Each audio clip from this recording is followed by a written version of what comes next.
Right about now, welcome back. We're here in Tape London, Tape Verse, and I've got two special guests, legends right about now in the building tonight. You know what I'm saying? Coming straight from the US. Earn your leisure. I wanna see my dogs on the mountaintops. Niggas only ballin' when they albums drop. Hey, man. I'm good, man. Great, How you man. doing, Great. bro? I'm great, man. I'm great. Historic night. Yeah, man. It was a legendary night. Legendary night. Thank you. So, how's your time being back in London? Like, how's it feel? It's vibes, man. Anytime we come to London, it's always good energy. London it reminds me a lot of New York City, Right. as far as like how fast paced it is. There's always so much to do. Clubs, restaurants, good people. It's just really dope energy out here. I like it a lot. Yeah, it man. does. We love it here. The architecture, the history, the people. You know, they're really jolly. Right.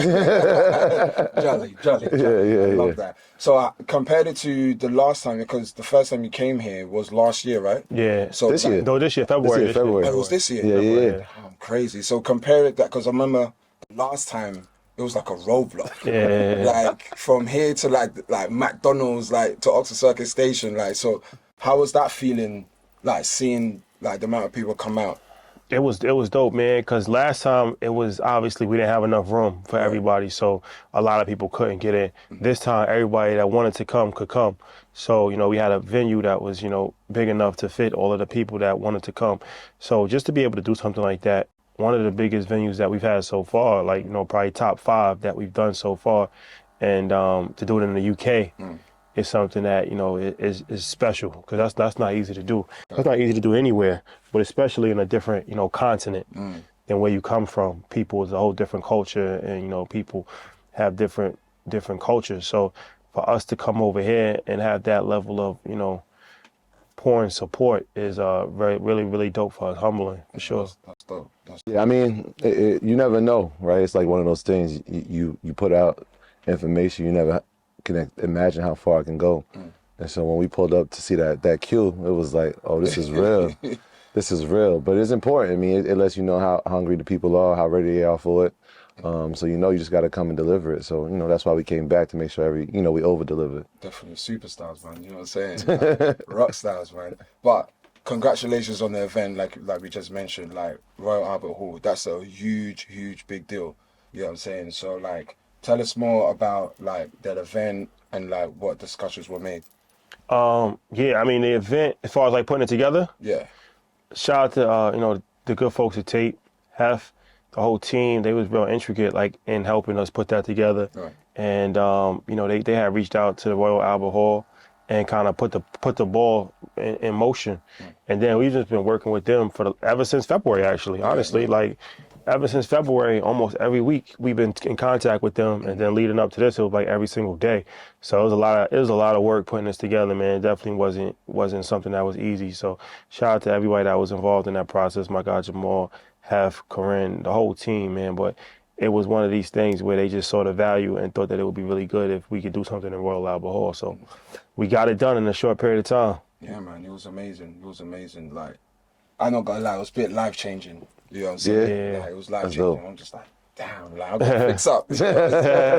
So like, who did you have come down to the event? Like, who was the the guests?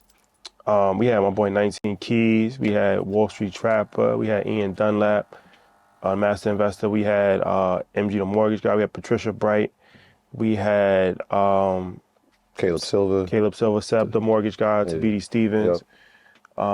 Anybody else that I'm forgetting? I know I am forgetting. There's a few other people. We had my boy Manny on the 1 and 2s. We had Terrence J. The Charlie Bellas. So Yep. a lot of entrepreneurs, Yeah. a lot of entrepreneurs, people that's in the space, just really real information. Like we ain't really want to flood it too much with like just entertainers or artists. That's cool, but we really wanted, since this is the first time we actually doing a real event, we wanted to make sure that we just packed it out with as much information as possible. Yeah. Summer Jam. It was summer jam. Yeah, definitely a summer jam for information, and it's diverse information, right? Where it's from real estate, from entrepreneur to how to be an entrepreneur to stock investing to mindset, right? So it made it a diverse plate that everybody can digest. Yeah. Dope. So, Earn Your Leisure. Tell us about that. The start, the concept. Like, how did it all like begin? Like, what was the beginning of it? Yeah, just trying to spread awareness of financial literacy, you know what I mean, on social media, and then building a buzz on social media, and people just, just the demand grew for it, and the way that we was delivering the information was a lot different than anybody else. So, the demand just grew for a platform, and then from there, we started a podcast. That's how I originally started a podcast, Earn Your Leisure.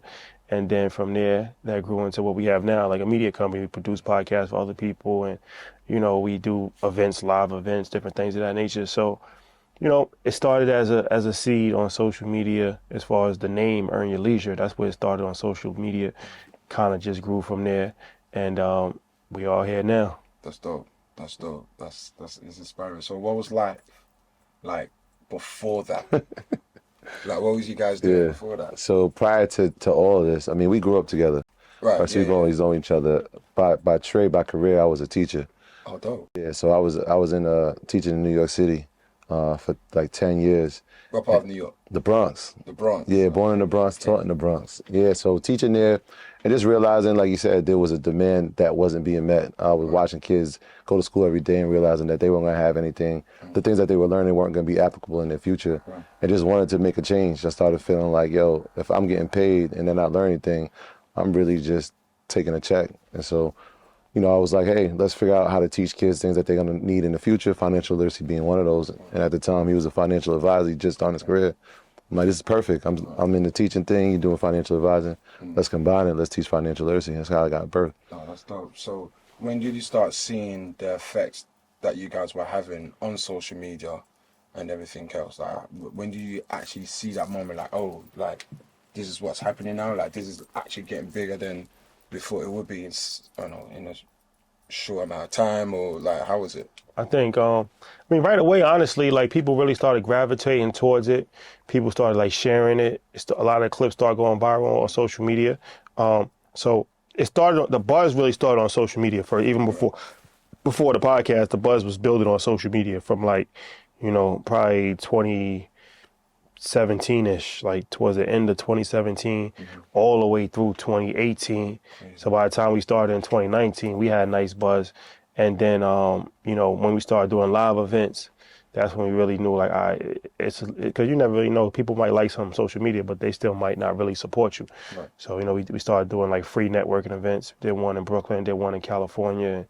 And, every one that we did just got bigger and bigger. We was traveling around the country just doing free networking events. And that was, like, when we really realized, like, all right, this is something that's going to become really big. That's dope. That's dope. So can we expect more live events, like in Europe, in London, or? For sure. I mean, that's the goal, right? Is to spread the word and spread the information. So yeah, Europe is obviously a continent that we got to take over with the information. Africa as well. We've done stuff in Nigeria, planning on going back there, doing stuff in a bunch of countries in Africa. We've been to Egypt as well, the Caribbean islands. Obviously, Jamaica is someplace we've visited and plan to come back. Toronto, Canada, somewhere we got to touch. Of course. We got to spread the word, man. There's so many communities that don't have it.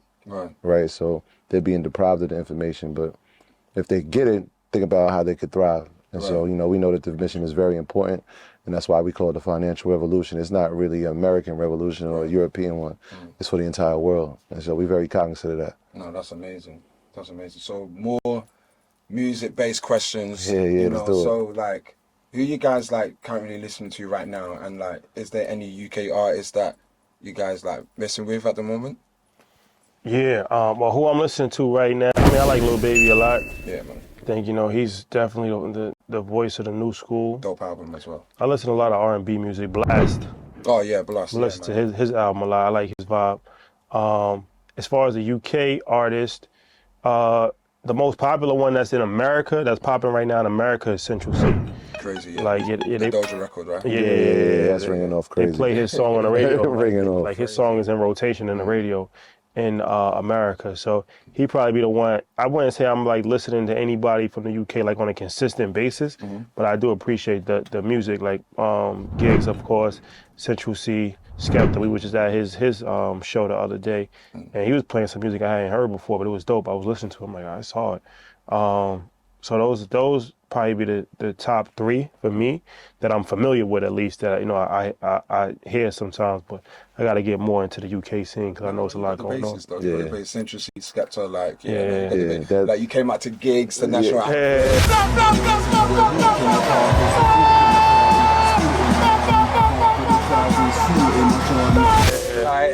know what I'm saying? Talking the hardest, that's a fact. Yeah. So you're from the Bronx, right? Are you both from the Bronx, or? We were born in the Bronx and raised in Westchester, right outside the Bronx. Okay. Yeah. Because one of my favorite episodes of the podcast was you and Lenny S. Oh, yeah. The part where he's talking about Jay-Z and Nas. Yeah. And the phone conversation like you guys had about calling each other up. Yeah. And be like, about takeover. And Yeah. that's whack. Yeah. Crazy. Top 5 rappers of all time. Oh, top 5? Yeah. Man. Your list. Yeah, I mean, when you ask who we listening to, I'm still listening to Jay. Right. Like, I just went back to go find him. Jay is going to be at the top for me. Big is in there for me. Of course. Nas is in there. Pac is in there. And then just from an influence, I got to put Wayne, Drake, and Ye. Yeah. I know I went over 5, but that's my core. That's my core. And Pac, I said Pac? Yes, Yeah. I said Pac. Yeah, that's my core right there. Like, those guys shaped the way I listen to music. And then I throw a little Beanie Siegel in when I wanna go. Like, yeah. If y'all play that tonight, I'm gonna go crazy. Oh no, we're gonna play that. That's my. The last time we was here, you came with the mic. Yeah. So I'm waiting. When that come with the mic. Listen, we're gonna play all of it. You know what I'm saying? Like rock the mic, everything. Yeah, like, let's do it. I'll be ready. What about your top 5? I mean, it's similar. Jay, Nas, Kanye West, Ye, Drake, and the 5th one it's a personal choice for me, not as popular as the other guys, but AZ. That's one of my favorite of all time. That's, Underrated, man. Yeah, Underrated. I think the most underrated ever. Yeah, definitely. So definitely. that's kind of what I was brought up on, what I grew up on. So yeah. So last question. So, with your influence with hip hop and music, did it shape and inspire you to do what you're doing today? Because this, like I said before, the show felt like a summer jam lineup with so many different, characters and entrepreneurs and everything else. So did it shape you, like with hip hop and the music and the artists you guys grew up to? Did that influence you and shape you to be doing what you're doing right now today? Yeah, I mean, hip hop is in everything we do. Right. Like you said, it felt like a summer jam concert. Now let Shai talk on the back end of it, but originally, like, I just used to memorize songs. Right, So that was like how I would learn things. I would just memorize, because I can memorize lyrics very fast. And then when I was trying to teach financial literacy, I was like, I got to go a different route. Right. And so I started using music lyrics and teaching lessons from lyrics. Okay. And that was like my bait. It was like, oh wait, I know what they listening to. Let me find a lesson inside of it, and let's have a discussion about financial literacy around it. And so music is, I mean, it's everything. It's just everything. And even like when we were going to different cities, we watched artists go to different cities, right? To touch their base and figure out like, wait, am I hot here? Right. How many people supporting me here? Right. So that's kind of like been the model. Like if you look at our journey, you can see the influence of music in it. Yeah, definitely. That's dope.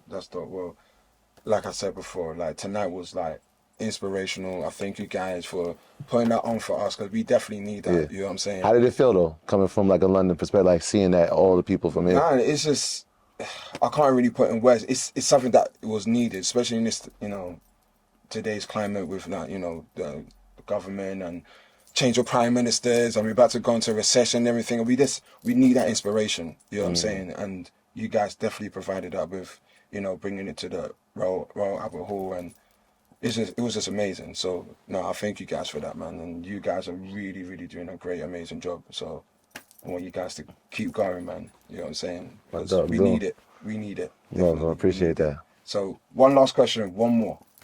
What's the number 1 club in London? Tape, of course. That's too easy. Shout out to Tape. The home base. Tape. Right, guys. Thank you, man. Thank you. I appreciate it. I appreciate you, bro. Thank you, man. Love, bro. Hey, yo, and when they put Travis Scott on, y'all gonna watch Loon go crazy. Trust me.